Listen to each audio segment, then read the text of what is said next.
ఆయన మనసులో ఫీల్ అవుతాడు. మన రామానాయుడు, అదే అతని పేరేంటది, రామానాయుడు బాగా మాట్లాడాడు, రామ్మోహన్ నాయుడు బాగా చెప్పాడు, లేకపోతే అతని పేరేంటి పెమ్మసాని బాగా మాట్లాడాడు, ఇవన్నీ ఇంటర్నల్గా ఫీల్ అవుతాడు ఆయన. ఎదురుకున్న మొహానా చెప్పరు నువ్వు అద్భుతంగా చేసావు అబ్బాయి అని. అట్లాగే మీటింగ్లు అప్పుడు కూడా పొగడ్డరు, ఆయన పొగుడుకుంటారు, ఆయన ఎవరిని పొగడరు. అది సహజం, వాళ్ళ అబ్బాయిని పొగుడుతారు అంతకైతే. అది అంటే ఏ టాపిక్ వెళ్ళాలో అంతవరకే మాట్లాడడం అంటే ఆయన రాజకీయాన్ని తిని తాగి పెరిగినవాడు ఆయన. ఇప్పుడు ఫర్ ఎగ్జాంపుల్ అక్కడ నువ్వు బాగా మాట్లాడుతున్నావా, నువ్వు బాగా మాట్లాడు అన్నాడు అనుకోండి ఆయన, అప్పుడు ఆ ఎంపీని ప్రశంస అని వస్తుంది.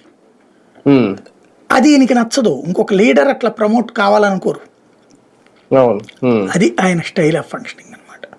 జగన్మోహన్ రెడ్డి గారు కూడా ఇక్కడ నుంచి ఈ రాజకీయ ఎదురుదాడికి సిద్ధంగా ఉండాలా ఎదుర్కోవడానికి?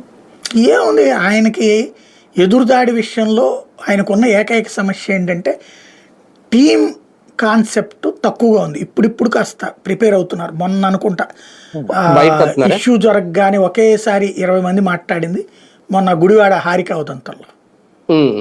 వాస్తవంగా ఒక సిస్టమ్ కనీసం ఒక 100-200 మంది ఇష్యూ జరగగానే రెస్పాండ్ అయ్యేటట్టు ప్రతి జిల్లాలో ఉండాలి, ప్రతి పట్టణంలో ఉండాలి.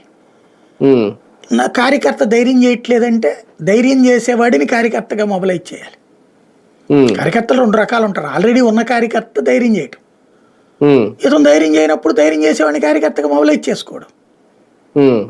అది ప్లాన్ చేయట్లేదు ఇంకా ఆయన. కానీ ఇది 2 పార్టీల్లో కనిపిస్తుందా సార్ లోపం? మన బాబు గారు కూడా ఇదే మాట అన్నారు. వేమిరెడ్డి ప్రశాంత్ రెడ్డి విషయంలో మాట్లాడినప్పుడు సరిగ్గా ఎవరు వచ్చి మాట్లాడలేదు.